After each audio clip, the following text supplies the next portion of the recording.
안녕하세요. DJ 미아입니다. 오늘의 사연 시작해 보겠습니다. 안녕하세요.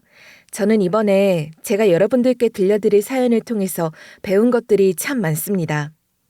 가장 많이 생각했던 것은 사람의 일이라는 게 정말 어떻게 될 수 있는지 한 치의 앞도 모른다는 거예요. 저는 이제 40대 후반으로 제 남편과는 동갑. 아이 셋을 낳아 첫째와 둘째는 벌써 대학교에 진학해 자기 앞가림 알아서 하고 있고 조금 늦은 막둥이였던 막내는 이제 고등학교에 올라간 그런 단란하면서도 행복한 나날을 보내는 가족입니다. 행복이라 했지만 무조건 행복한 날만 있다 그런 말은 아니고요. 때로는 자식들이 속을 썩이는 일도 있고 남편이란 인간이 제 속을 뒤집는 날도 종종 있는 그런 평범한 가정이에요. 이런 저한테 어떤 사연이 있어 이렇게 사연 라디오에 제보를 하게 되었는지 궁금하시죠? 저 역시도 이렇듯 사연을 보낼 거라고는 꿈에도 몰랐습니다. 얼마 전에 겪은 그 일만 아니었으면 말이죠. 시작은 그러네요. 저희 시어머니 이야기를 빼놓을 수 없습니다. 저희 시어머니는 말이죠. 정말 성격이 온화하신 분이에요. 저나 형님, 본인 며느리 괴롭히거나 시집살이 시키는 그런 시어머니는 아니셨죠. 요즘에도 예전처럼 시집살이 심하게 시키는 시부모님이 있다는 말을 회사 동료를 통해 듣기는 했는데 이런 시어머니가 있는 덕에 저는 평범하게 회사를 다니고 아이를 키우는 그런 생활을 할 수 있었어요. 사족이 좀 길어질 것 같지만 저희 시어머니 자랑을 좀 하고 싶어서 말입니다. 조금만 더 시어머니 관련해서 이야기를 하자면요. 한국에서는 보통 제사를 지내는 집이 참 많잖아요. 저 역시도 신혼 때는 시댁에 와서 제사 준비를 하곤 했어요. 그때는 정말 바쁘기도 했고 아직 사회초년생이라 회사에도 적응하기 힘들었는데 제사까지 준비하려니 하루가 너무 힘들기도 했죠. 그리고 남편에게 3살 터울인 형이 있는데 저한텐 아주버님이죠. 아무튼 아주버님도 결혼을 해서 약간 겹경사처럼 시어머니 입장에서는 며느리가 1년 만에 2명이 생긴 그런 상태였어요. 아무튼 형님 역시도 늦게 일을 시작한 탓에 회사의 직장 동료들과 적응이 참 힘들었다 하더라고요. 하루는 그런 저희를 보더니 시어머니가 당시 살아계셨던 시아버지에게 이런 말을 하시더라고요. 여보, 우리 내년부터는 그냥 제사 없앱시다. 어차피 절에 다 올리려고 했었잖아요. 어? 이렇게 갑자기? 아무리 그래도 이런 식으로 갑자기 말하면 나도 곤란하지. 아니 왜? 뭐 때문에 그래? 애들이 저렇게 밖에서 힘들어하고 집까지 와서 제사 지낸다 진땀을 흘리는데 보기 힘들어서 그래요. 어차피 언젠간 해야 한다 결정한 일이기도 하고. 아니, 당신도 제사 같은 거 함부로 건들거나 하면 안 된다는 거 잘 알면서 갑자기 그런 말을 꺼내? 애들이야 이제 겨우 몇 번 겪었다고 그게 힘들다 하겠어? 조금만 더 해보고 결정합시다. 그래도 늦진 않잖아. 당신 말도 맞지만 요즘 애들은 이렇게 제사 준비하는 것도 힘들어 할 수 있어요. 그러니까 되도록 빨리 정리합시다. 내 말 무슨 뜻인지 알죠? 당시 시아버지는 힘들다 했지만 강경하게 나오는 시어머니 때문에 결국엔 제사를 절에 올리고 명절이나 제삿날에만 다 같이 모여 인사하고 오는 걸로 결정을 내렸죠. 아마 저희 시어머니 같은 분들 많이 없을 거라 생각합니다. 그래서 전 지금 시어머니를 제 친엄마처럼 생각하고 모시고 있어요. 하지만 저랑은 생각이 다른 사람이 있었죠. 바로 형님과 아주버님이었어요. 특히나 형님은 시어머니가 이렇게 며느리를 챙겨주는데도 불구하고 시어머니께 딱히 감사한 마음이나 태도를 보인 적이 없었죠. 게다가 제가 이 일을 겪기 전에 형님에게 들은 말은 아직도 기억이 날 정도입니다. 아우, 동서도 참. 어머님도 그간 힘드니까 제사 없애시고 한 거지. 정말 아무것도 모른다니까. 그보다 고물상이 겉으로는 쓰레기나 줍는 직업처럼 보여도 돈이 꽤나 되는 사업이라니까. 어때? 동서도 우리한테 좀 투자 좀 하고 그럴래? 아니요, 형님. 저는 지금 다니는 회사도 만족하고 있어서요. 그것보다 형님, 돈 좀 대고 하시면 어머님 용돈 좀 더 드리거나 하는 건 어떠세요? 솔직히 말해 성실히 회사 다니고 지금의 연봉을 받기까지 별 불만이 없었기에 형님이 이렇게 자랑을 하더라도 크게 생각이 달라지거나 하는 일은 없었거든요. 그런데도 항상 저만 보거나 아니면 가족끼리 다 같이 모이는 날 제 옆에 살짝 와서 귓속말까지 하면서 자기가 운영하는 고물상 자랑을 그렇게 하는 거예요. 오죽하면 고물상 하는 사람 중에 서민갑부가 엄청 많다는 소리까지 했을까요? 하지만 형님은 그렇게 돈이 많다면서 시어머님께 용돈 한번 제대로 쥐어준 적이 없습니다. 제가 알기론 말이죠. 그래서 그런 자랑을 하면 저도 꼭 시어머님 용돈 이야기를 꺼내곤 했어요. 물론 저는 이런 형님의 태도와 형님 말처럼 고물상으로 돈을 잘 번다고 으스대는 아주버님을 신경 쓰면서까지 사는 그런 사람은 아닌데 말입니다. 문제는 이런 둘이 시어머니까지 끌어들여서 일을 한다는 거였어요. 처음에 당시 중학교를 다니던 막내가 말해주지 않았으면 몰랐을 겁니다. 길에서 폐지를 줍고 다닌다는 말을 들은 당시에는 너무나 충격을 받았죠. 엄마, 할머니 혹시 못 살아요? 힘드시면 우리 집에서 같이 살자고 한번 말해봐요. 응? 우리 막내, 그게 무슨 소리야? 할머니가 못 살다니. 대체 누가 할머니가 못 산다 그래? 누가 말해준 건 아니고 나 저번에 친구들이랑 놀러 갔을 때 할머니 봤거든요? 술에 끌고 다니면서 폐지 주우시던데? 막내의 말에 온 집안이 발칵 뒤집어졌죠. 그럴만도 한 게 시어머니는 두 자식 다 키우고 돌아가신 시아버지가 남긴 재산으로 노후 대비까지 다 하신 그런 분이었거든요. 그런데 폐지를 줍고 다니다니? 제 귀를 의심했죠. 그래서 당장에 남편과 함께 시댁으로 갔습니다. 진실 확인을 위해서 말이죠.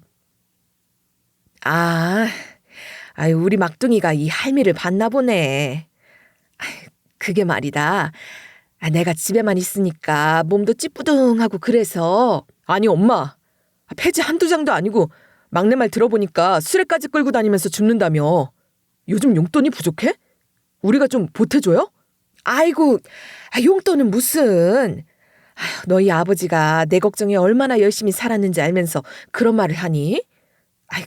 그저 집에 있으니까 외롭기도 하고, 그렇다고 내가 친구가 많은 것도 아니고, 그래서 그냥 밖에 다니면서 줍고 하는 거야. 아무리 그래도 이제 나이를 생각하셔야죠.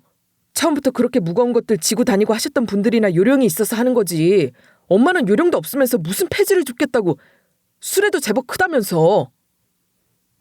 저와 남편은 혹시나 나이 드신 시어머니가 위험할까 싶어 그만두라 계속 설득을 했죠. 그러다 알게 된 거예요. 왜 시어머니가 폐지를 줍게 됐는지를 말이에요. 저희 남편이 하도 다그치니 한숨을 쉬면서 이러더라고요. 너도 알잖니? 네 형이 고물상 하는 거. 요즘 폐지 들어오는 게 영 시원찮다 해서 내가 도와주는 거야. 소일거리니까 나도 재미있게 하고 있고 또 네 형이 고맙다고 용돈도 두둑히 챙겨주고. 뭐? 형은 그럼 엄마가 그런 일 하고 다닌다는 거 다 알고 있었단 거야? 그런데도 엄마를 안 말리고? 시어머니의 말에 잔뜩 화가 난 남편은 아주버님 집에 곧장 찾아가서 따져 물었습니다. 저 역시 그런 남편의 곁을 지켰죠. 형, 어떻게 엄마한테 폐지를 줍게 할 수 있어? 지금 제정신이야? 그 나이 드신 분이 노후 대비도 다 되어 있는데 뭐가 아쉬워서 그런 일을 하게 만드냔 말이야. 어머 서방님, 그게 무슨 말씀이세요? 저희가 뭐 어머님을 노예 부릴 때 부려먹는다고 그러시는 거예요? 어머님이 쓸쓸하다 하시니 몸 살살 움직이실 겸해서 저희가 그냥 부탁드린 거라고요. 그래, 이 사람 말이 맞다. 그리고 폐지 줍는 게 뭐 어때서? 엄마도 집에만 있으니 갑갑하다 하니 용돈도 벌어다 쓰실 겸해서 우리가 소일거리 좀 드린 거지. 형님 부부는 아주 가관이었습니다. 집에서 노는 노인네가 심심하다 하니 본인들이 그저 용돈 두둑히 드릴 겸해서 일 좀 시키는 거라고. 시어머니는 시어머니대로 자식 살림 보태주는 거니 그냥 하겠다 하고. 저희는 중간에서 아주 열불이 났죠. 거기다 저와 남편이 사랑하는 시어머니였으니 계속 하겠다는 걸 강제로 뜯어 말릴 수도 없었으니 그 답답함은 계속 커져만 갔습니다.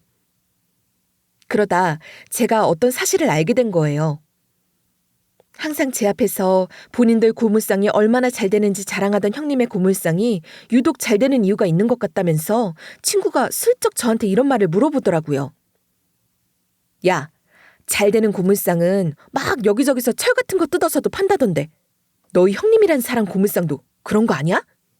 철을 뜯어서 판다고? 아무리 그래도 우리 형님네 남의 물건까지 손대거나 하진 않을 거야. 그냥 사람 관계가 좋은 사람들이니 어떻게든 거래처가 많이 있는 거겠지. 아닌데 아무리 고물상이 잘 된다고 하더라도 그 집 사람들 외제차 끌고 다닌다면서. 저번에 네 형님이란 사람도 한번 봤는데 좀 이름값 있는 브랜드 옷도 입고 있던데?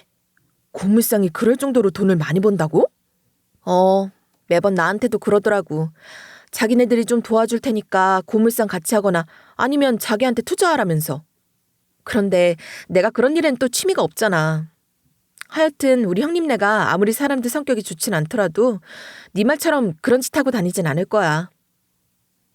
저는 그 말에 아닐 거라 대답은 했지만 친구 말을 듣고 나니 예전에 형님의 고물상을 방문했을 때가 생각이 나더라고요. 당시 구석에 이상한 철폐기물들이 잔뜩 있었거든요. 고물상에 철폐기물이 잔뜩 있는 게 뭐 그리 이상했냐 싶었겠지만 그게 보통의 철폐기물이 아니어서 그렇습니다. 공사 현장에서나 나올 법한 철폐기물이면 저도 그러려니 했겠지만 그건 아무리 봐도 실생활에서 쓰이는 것들이 제법 많이 섞여 있던 덤이었거든요. 그래서 설마 하는 마음에 확인이나 한번 해보자 싶어 시어머니 핑계를 대며 형님의 고물상에 찾아가게 되었죠. 네가 여기까지 웬일이야? 아무튼 어서 들어와. 설마 저번에 서방님처럼 뭐라 하려는 건 아니지? 형님은 시어머니 쪽을 한번 쓱 바라보고는 저번에 있었던 일을 다시 이야기하더군요. 물론 그 일도 아직 화가 좀 나는 편이지만 시어머니가 직접 하겠다 했으니 저희 부부도 단념하고는 있었거든요. 아무튼 오늘의 볼일은 그 일과는 무관했으니 아니라고 했죠. 저를 보며 이상하다는 표정을 짓는 형님에게 저는 뭐 좀 사러 나갔다가 어머님이 지나가는 걸 봐서요. 도울 겸 같이 왔어요 하고 자연스럽게 핑계를 대며 형님의 안내대로 고물상 안까지 들어가게 되었어요. 그런 저를 보며 그날도 역시나 자랑을 하기 시작하며 이리저리 고물상 내부를 안내해 주더라고요. 여기 있는 철들이 그냥 쓰레기처럼 보여도 얼마나 비싼 것들인지 아니? 이게 다 돈이야, 돈. 남들 눈에는 그저 쓰레기였겠지만. 형님이 가리킨 곳을 보니 전에 제가 봤던 대로 이상한 철무더기가 가지런히 정리되어 있더라고요. 그런데 그 철무더기의 행색이 이상했죠. 아무리 봐도 너무 비싸 보이는 것들과 함께 별로 녹슨 느낌도 들지 않는 것이 제법 많았거든요. 몇 개의 자전거는 고물 처리를 하는 것이 아니라 따로 빼둔 느낌도 들었고요. 왜 고물상이라면 철 부분들만 제거해서 그걸 파는 건데 이상하게 그 자전거들은 멀끔하게 정리해서 모셔둔 느낌? 그런 느낌에 제가 한참을 그 앞에서 살펴보다가 형님에게 물었습니다. 형님, 이것들도 전부 고물이라고 들어온 거예요? 보통 고물은 여기 프레임 부분만 따로 정리해두지 않아요? 아무리 봐도 여기 있는 것들 생각보다 좀 새 것 같은 느낌인데. 그냥 왜? 막 길거리에 방치된 자전거 같은 것들 있잖아. 그거 신고 들어오면 우리가 가서 회수하거든. 그래서 그런 거지. 동서가 눈썰미가 좀 좋네. 제 물음에 형님은 당황한 듯이 설명 아닌 변명을 하기 시작했는데 앞에서는 그렇구나 했지만 이거 수상하다 싶어 그날은 바로 집으로 가서 동네 커뮤니티를 한번 뒤져봤습니다. 가끔 식료품이나 물건들 공동구매한다고 가입한 곳이 있었거든요. 그런데 아니나 다를까 제가 형님의 고물상에서 봤던 것과 똑같은 프레임을 가진 자전거를 잃어버렸다고 자전거를 찾는다며 올라와 있는 게 아니겠어요? 절대 우연이라 할 수 없을 정도로 똑 닮은 모습에 기가 차더라고요. 전 정말 어이가 없었죠. 어떻게 자기 배를 불리겠다고 남의 것을 훔쳐다가 이럴 수 있는지. 제 친구가 했던 의심이 정확히 맞아떨어진 겁니다. 그래서 전 슬쩍 그 글에 익명으로 답을 달았어요. 그 자전거 동네 안쪽에 위치한 고물상에서 본 것 같아요 하고 말이에요. 이 자전거 주인을 찾아줘야겠다 싶었죠. 물론 그 기저에는 형님 부부의 이런 괘씸한 행각을 만천하에 알리고 싶은 마음도 있었지만 말이에요. 그 뒤로는 어떻게 되려나 싶어 고물상 근처를 이리저리 맴돌았는데 하루는 형님 부부가 운영하는 고물상 앞에 사람들이 여럿 모여 있는 겁니다. 다들 험악한 인상을 하고 있었죠. 그래서 전 고물상 담벼락에 안 보이게 숨어서 그들과 형님이 하는 이야기를 듣게 되었어요. 여기서 이러시면 영업방해라고요. 저희가 아니라는데 이러시면 곤란합니다. 뭘 보고 저희라고 찾아오신 건지 몰라도 자꾸 이러시면 저희 정말 경찰 부를 거예요. 뭐라고? 당신 지금 남의 자전거 훔쳐가서 중고로 되팔았으면서 뭐가 그렇게 당당해? 중고 사이트에서 자전거 파는 사람들이 이미 당신들이라는 제보도 받고 왔으니까 당장 비켜! 여기 안에 내 자전거 있잖아! 사정은 이랬습니다. 제가 단 댓글을 보고 자전거를 잃어버린 사람 중 한 명이 설마 하는 마음에 중고 사이트를 뒤져본 모양이더라고요. 아무튼 그래서 거래를 신청했더니 아주버님이 자신이 잃어버린 자전거를 가지고 왔더랬죠. 아주버님의 얼굴은 그 동네를 하루에도 몇 번씩 왔다 갔다 하기도 했고 수년째 고물상을 운영하고 있었으니 아마도 그 거래를 나간 사람은 아주버님이 모퉁이에서 고물상을 운영하는 사람이란 걸 단번에 알아봤던 것 같았죠. 여기 남자 주인장이 거래 장소에 나오는 걸 내가 다 봤는데 이래도 지금 발뺌을 하겠다 이거야? 그래, 경찰! 당신이 말하는 경찰 당장 불러서 여기 조사 좀 해달라 그래야겠네. 감히 남의 물건 훔쳐다 판 주제에 무서운 것도 없이 경찰을 부르자고? 형님은 그 말에 당황하면서 횡설수설했지만 그들은 물러서지 않았습니다. 앞에 많은 사람들이 보였는데 그들은 전부 그 사람이 커뮤니티에 쓴 고물상 사장이 수상하다 하는 글 보고 모인 사람들이었죠. 그 수가 대략 10명은 넘어 보이더라고요. 문을 안 열고 버티려 했지만 10명이 넘는 사람들이 당장에 쳐들어가서 다 들춰볼 거라 난리를 치니 아주버님과 형님이 둘이서 맞겠다 끙끙 앓아도 그 많은 사람들을 어떻게 막겠어요. 그러니 얼마 지나지 않아 사람들은 2명의 방어를 뚫고 고물상으로 들어가게 됐죠. 안에 들어간 사람들은 내 자전거 여기 있네 이 도둑놈들이 하면서 난리가 났습니다. 그 뒤로는 다들 아시는 결론일 것 같아요. 당연히 그 사람들은 형님 부부를 고소한다면서 당장에 경찰을 대동하고 고물상을 방문했고 형님 부부는 그런 일 절대 없다면서 길에 버려진 것들만 들고 왔다 경찰 앞에서도 변명을 하더군요. 이게 아이러니한 일인데 정황상 증거가 되는 자전거들은 형님 부부가 훔쳐간 게 인정이 되는데 없는 것들은 인정이 되지 않는다는 겁니다. 그러자 당장의 사람들은 인터넷이라도 조사해서 저 두연놈이 도둑놈이라는 걸 밝혀야죠 하고 소리쳤고요. 사람들이 물러서지 않고 계속해서 이 일로 형님 부부를 괴롭혔는데 형님 부부는 자신들의 잘못을 인정하고 그들의 합의금으로 제법 많은 돈을 썼다 하네요. 아마도 이런 좀도둑 일로 벌금을 낸 이력을 남기거나 하긴 싫었겠죠. 건너듣기로는 형님 부부는 남의 것을 있던 자리에서 함부로 들고 갔다는 죄목으로 경찰에서 조사를 받았다 하더라고요. 시어머니는 이 소식에 아주버님이 큰 피해를 봤다 생각하고 걱정을 하셨고요. 남편은 이 두 소식을 듣고는 한숨을 푹 내쉬더라고요. 형님 부부의 이런 만행을 통해 저와 남편은 형님과는 거리를 두면서 생활을 했어요. 이전에도 그닥 좋게 생각하진 않았지만 거리를 벌리자는 생각은 안 하고 살았거든요. 그러다 이번 일이 터진 거죠. 사람이 자기 배를 불리겠다고 남의 물건까지 훔쳐서 판 걸 보면 이성이 딱 나오잖아요.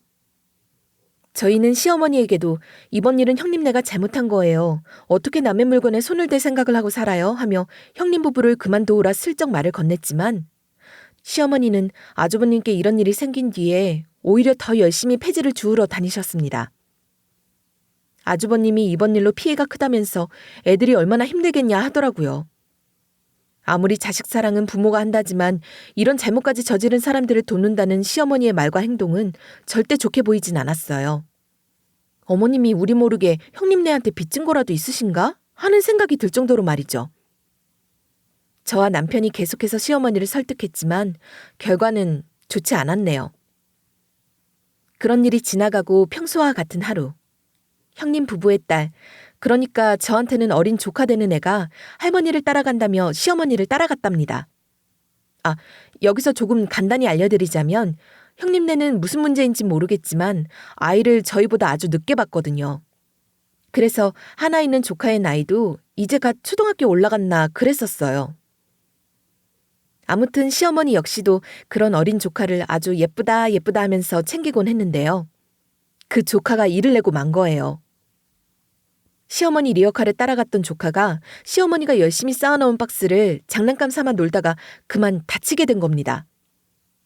이 철없는 것이 분명 시어머니가 위험하니 하지 말라 해도 말을 듣지 않았겠죠.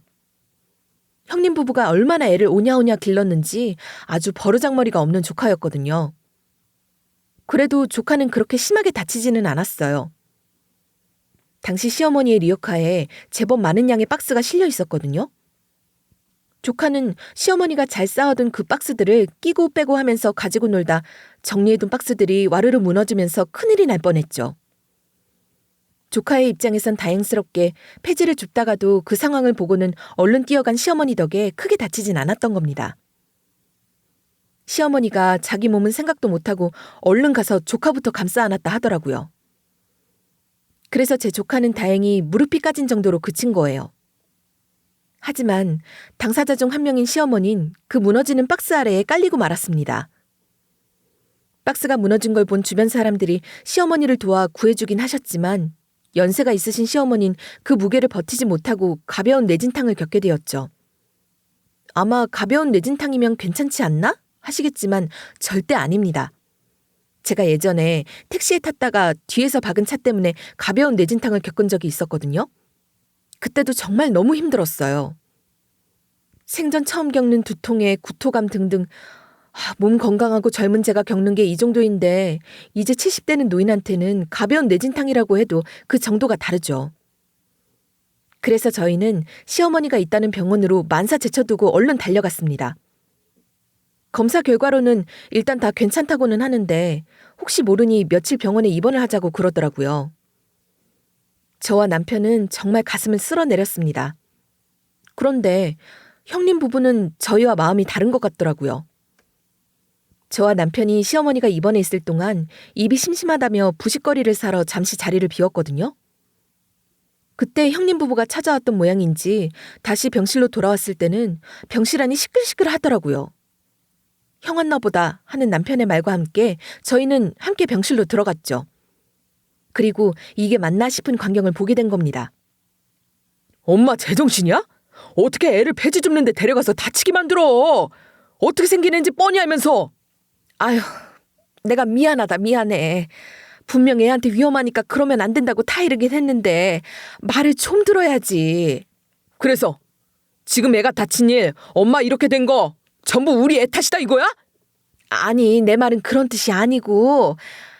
아휴, 아무튼 미안하다. 내가 좀 더 주의하고 있었어야 했는데. 애는 괜찮니? 듣기로는 무릎만 좀 다쳤다 그러던데.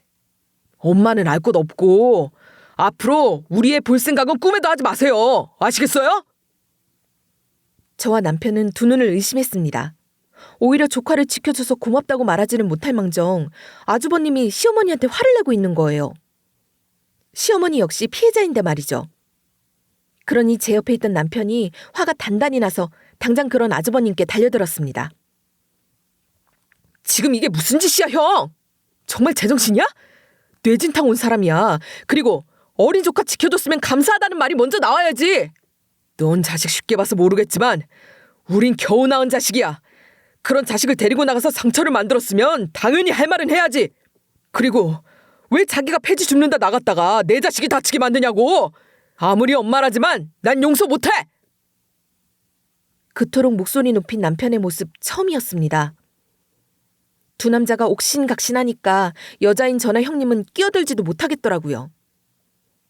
두 남자가 이렇듯 소리 높여서 싸우니 시어머니는 중간에서 이도저도 못하고 있고 결국 두 사람은 병원 경비원이란 사람이 병원에서 이러시면 안 됩니다 하고 말려서 겨우 떼어놓을 수 있었어요.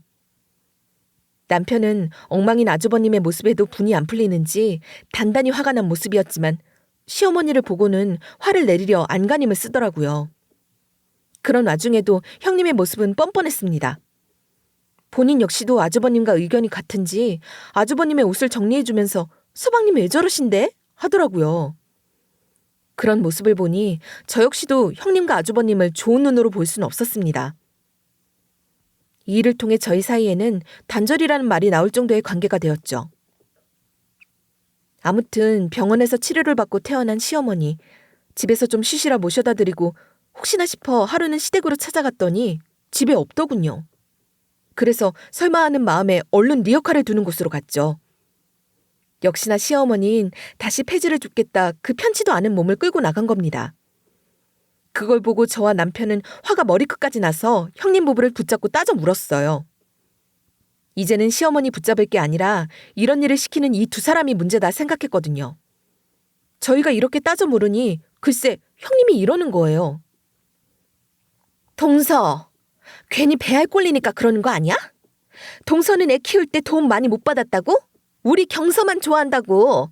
그렇게 배알 꼴리면 니년도 그냥 부려먹어. 괜히 찾아와서 이렇게 따지지 말고.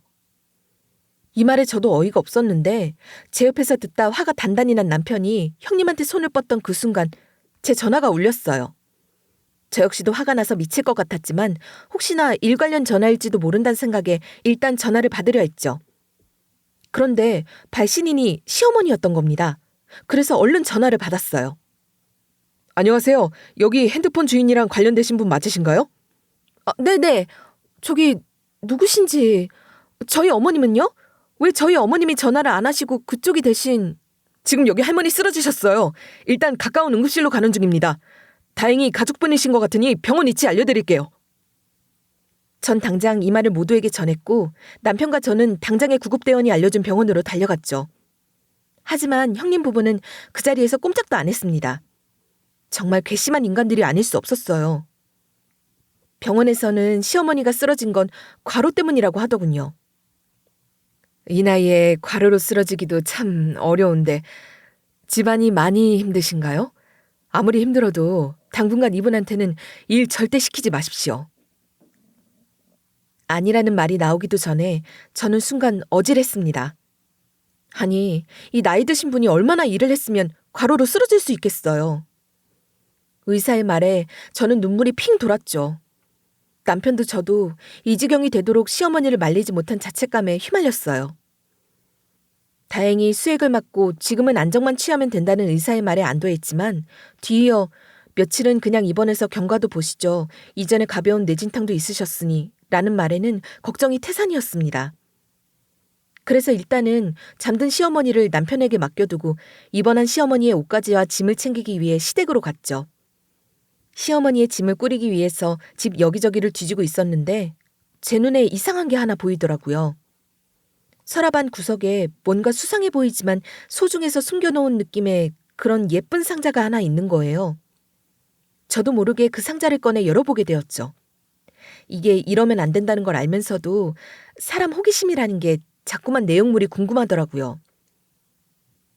안에는 편지와 사진, 이상한 노트 몇 권, 그리고 제 눈을 의심했던 입양 관련 서류들이 들어있었습니다. 저는 입양이라는 말에 설마 싶어서 얼른 이름을 살펴봤는데 다행히 남편은 아니더라고요. 남편이 아니라면 이제 한 사람밖에 없잖아요. 그건 바로 아주버님의 입양 서류였습니다. 아주버님이 입양아? 남편에게도 듣지 못했던 일이기에 저는 어떻게 된 거지 싶어 같이 있던 편지들도 살펴봤어요. 그리고 모든 전말을 알게 된 거죠. 그 편지들 내용을 간단히 설명하자면 이렇습니다. 언니, 내 아이 잘 부탁해요. 나중에 제가 꼭 데리러 올게요. 아이 이름은 덕배예요. 이 덕배란 이름이 바로 저희 아주버님 이름이었거든요. 전 당장에 병원에 있는 시어머니를 잡고 물어봤죠. 이게 어떻게 된 일이냐 하고 말이에요. 입양 관련 이야기를 물어볼 때는 제 남편이 잠시 자리를 비운 틈을 이용했습니다. 남편도 모르고 있었으니 시어머니가 숨긴 이유가 있을 거라 생각했거든요. 시어머니는 제가 상자에 있는 것들을 다 봤다 말하니 한숨을 쉬며 그간에 있었던 일을 전부 이야기해 주더군요.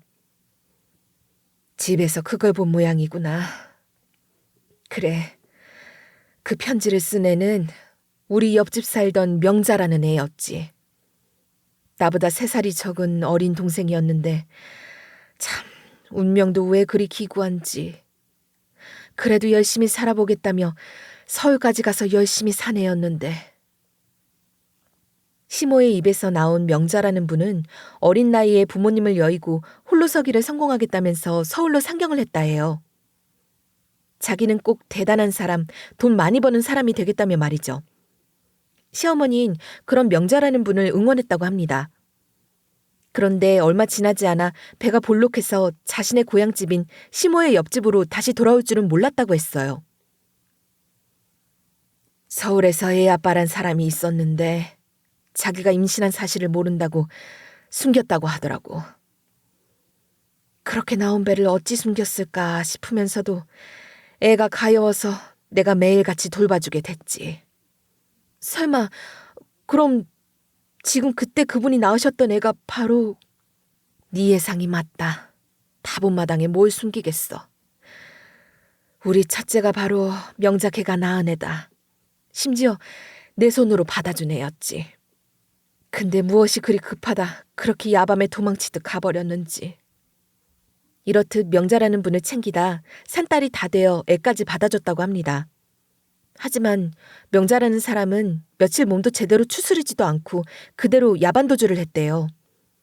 당시 보양식을 해왔다며 그 사람이 지내던 집을 방문한 시어머니가 아니었으면 태어난 아이는 죽었을지도 모른다고. 만약 내가 명자가 떠난 그 자리에 없었다면 덕배는 지금 살아있지도 않았을 거야. 신이 어린 생명이 가여워서 날 보냈던 걸지도 모르지. 그래도 명자 그것이 제 자식이 걱정이 되긴 했는지 편지는 남겼더구나. 하지만 결국 제 자식을 찾으러 오진 않았지.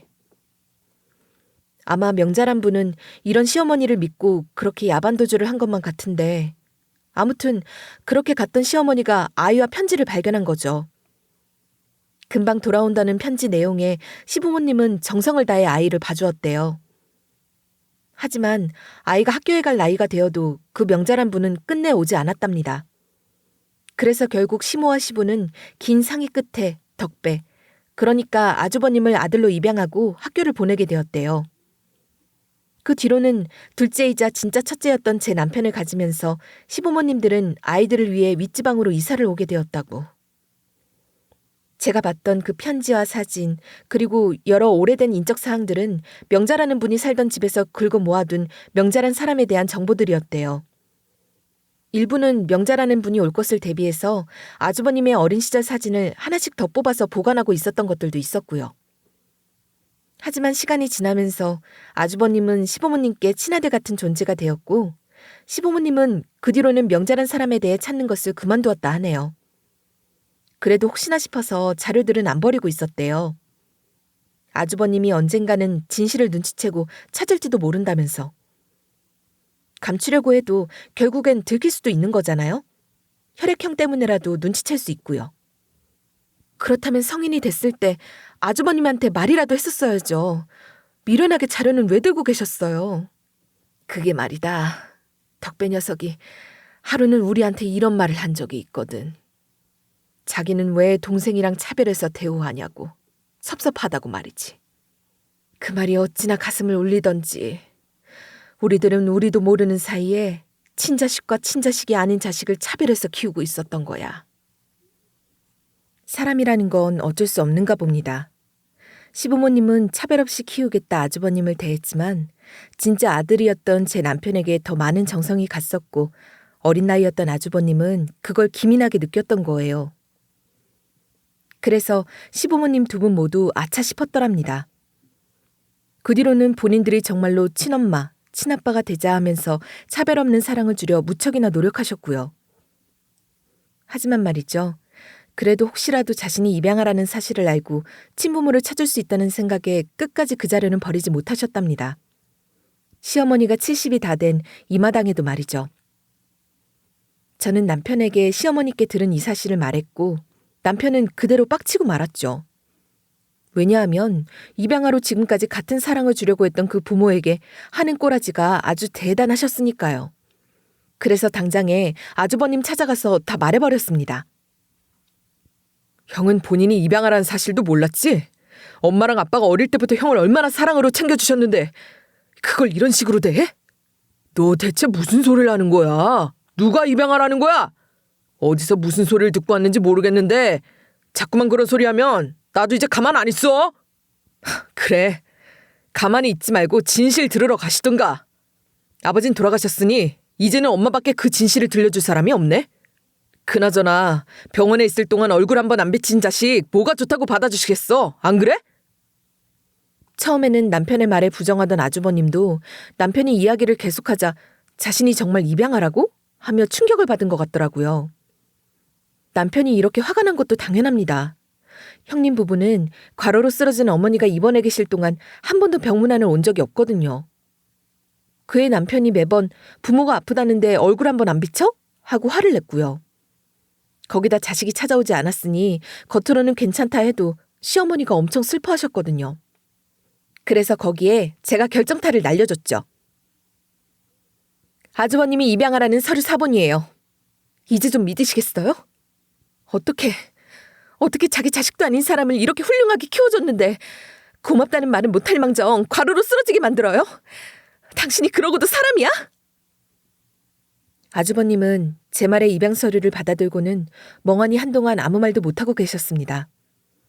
저와 남편은 그런 아주버님을 뒤로 더 이상 얼굴 마주할 일 없도록 합시다 하고 떠났고요.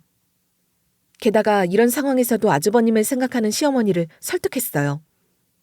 병원에도 찾아오지 않는 자식, 이런 폐지나 줍고 자기 사업을 위한 노예 취급을 받고도 더 이상 감싸주지 말라고. 어머님도 어머님의 생활을 앞으로 살아가야 한다 하고 말이죠. 저희 부부의 말을 듣던 시어머니는 긴 고민 끝에 결심하셨어요. 이제는 본인도 마음의 짐을 털어버리고 편히 살겠다고 말이죠. 그 뒤로는 저와 남편이 나설 차례였어요. 그간 고통을 당했던 시어머니 대신에 복수를 해주자는 결론이 나왔죠. 일단 이렇게 본인 부모를 과로가 올 때까지 부려먹으려고 했던 괘씸한 아주버님을 골려주기로 했습니다. 그래서 저희는 고물상에 대한 일들을 조사하게 되었죠. 이전에 왜 남의 자전거를 훔쳐다 판 사실이 있었다 했잖아요. 이런 짓을 하는 사람이라면 분명 다른 잘못도 있을 거라 생각했거든요. 아니나 다를까 같은 동네에 살던 할아버지가 이런 말을 하더라고요. 그 고물상 주인이 주에 2번 정도 밤마다 어딜 그렇게 다니더라고. 하루는 그냥 무슨 포대자루 같은 걸 들고 가기도 하고 하루는 수레 끌고 가기도 하고. 이상하지? 그 뒷산엔 아무것도 없는데. 수상했죠. 그 할아버지도 이상하다 싶어서 몰래 따라가 보려고 했는데 본인 체력으로는 도저히 따라가기 힘들었다 하더군요.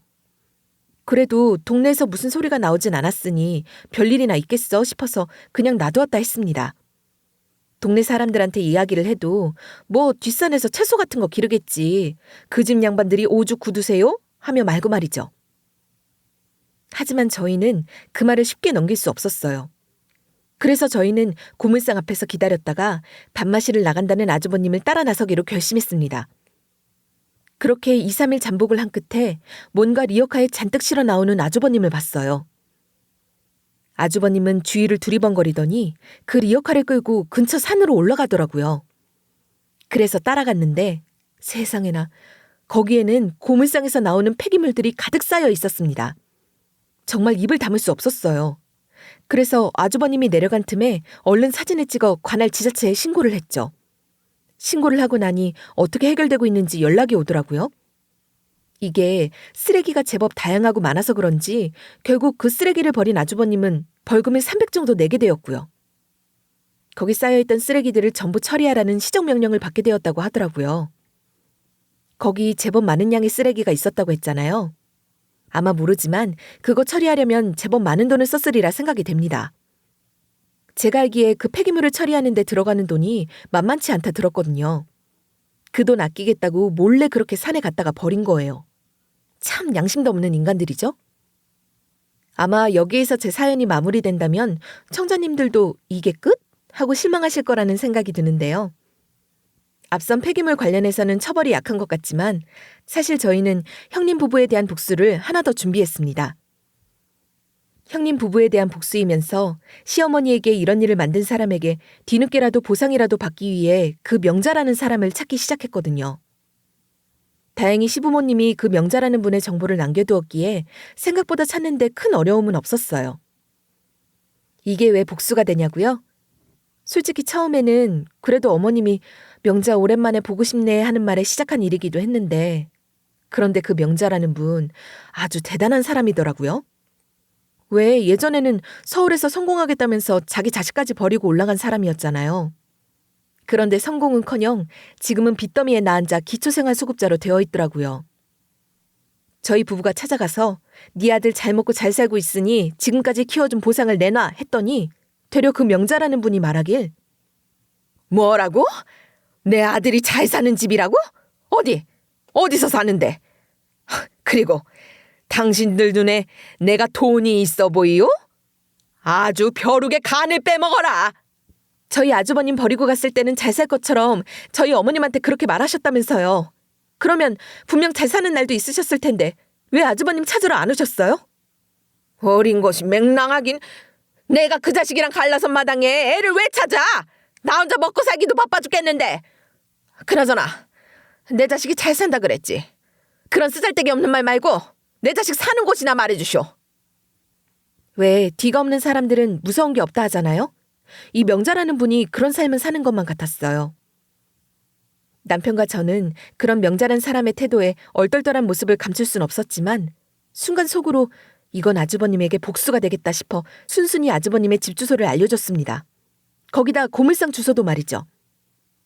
덕분에 형님 부부는 아주 그 명자라는 분에게 시달리는 모양이더라고요. 얼마나 못살게 굴었으면 주변에 사는 주민이 민원을 넣었대요. 시끄럽다고. 어떻게 좀 해결해달라고 말이죠. 대충 그 동네 주민한테 듣기로는 명자라는 분이 하루 종일 고물상 앞에서 이런다는 거예요. 나아준 어미는 어미도 아니냐? 낳아줬으면 응당 치내미 보살펴야지. 아니면 돈이라도 주던가. 엄마는 이렇게 쫄쫄 굶고 있는데 자식이란 놈은 배부르고 등 따시고. 아이고 동네 사람들, 내 자식이 이런 못된 놈입니다. 참 인성이 저희 시어머니랑은 차이가 많이 나죠? 아무튼 형님네 가족은 이런저런 소문도 나고 민원 폭탄도 받게 되면서 그곳을 떠나야 할 판이었어요. 이런 소식을 시어머니에게도 전했는데 뭐? 명자가 기초생활수급자? 아휴, 그렇게 어렵게 살고 있었다니. 듣자 하니까 잘 살던 때도 있었대요. 그런데 자기 살기 바쁜데 애를 어떻게 챙기냐고. 아무튼 엄마, 이번 일은 엄마가 나서지 마세요. 솔직히 이제 형도 자기 엄마 모시고 알아서 살아야죠. 나이가 몇인데. 그래도 명자도 그렇게 힘들다 하는데 우리가 좀 도와줘야 하는 거 아니니? 그렇게 당하고도 모르겠어요? 형은 엄마 절대 엄마로 생각 안 하는 사람이라니까. 그런 자식도 자식이라 지금 감싸 돌겠다 그 말이에요 지금? 난 절대 엄마가 형을 안 도와줬으면 좋겠어요. 지금도 봐봐요. 제가 다 알려줬는데도 엄마한테 사과하러 한번 찾아오질 않잖아요. 조금 걱정하는가 싶었지만 다행히 남편의 설득으로 그래 이제 다 큰 성인인데 알아서 잘 살겠지. 제 친어미도 찾았고 하면서 아주버님은 파양하게 되었습니다. 70의 나이에 말이죠. 참 길고 길었던 시간이 아닌가 싶습니다. 이후 아주버님은 말이죠. 하는 수 없이 이사를 가야만 했습니다. 본인들이 하던 고물상 사업도 접고 말이죠. 솔직하게 명자라는 분이 시어머니가 있는 곳까지 어떻게든 찾아오면 어쩌나 싶었는데 그래도 사람이 도리가 있었는지 시어머니께 찾아와서 아주버님한테 했던 것처럼 하지는 않더라고요.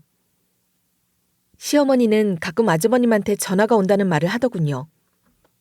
자신이 잘못했다고 파양 소식을 들었다고 말이죠. 아주버님에 대한 마음을 접은 시어머니는 그냥 덤덤하게 지금까지 키워줬으니 이제 너도 네 갈 길 알아서 가야지 하고 말았대요. 이젠 정말로 아주버님을 훌훌 털어버린 겁니다. 아무튼 그래서 앞으로는 어떻게 할 거냐고요? 당연히 저희가 잘 모시면서 편안하게 살게 도와드려야죠. 지금까지는 혼자서도 잘 살 수 있다는 말을 철석같이 믿었는데 이젠 안 그러려고요. 진짜 외동아들이 있는데 이젠 같이 살아야죠. 아이들도 제 할머니가 같이 사는 거 너무 좋다 그러니 말이에요.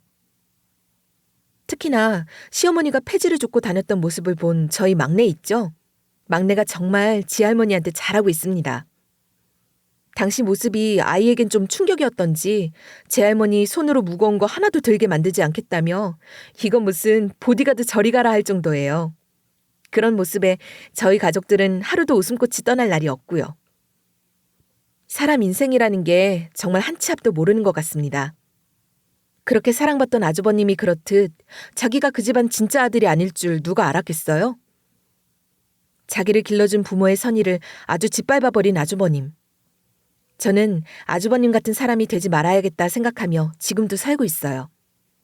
제 사연을 들은 여러분도 다른 사람에게 폐가 되는 일은 하지 않으면서 살아가는 걸 권해드리고 싶네요. 권선징악이라고 사람 일은 다시 어떻게 돌아올지 모르는 일이잖아요? 지금까지가 제 사연이었고요.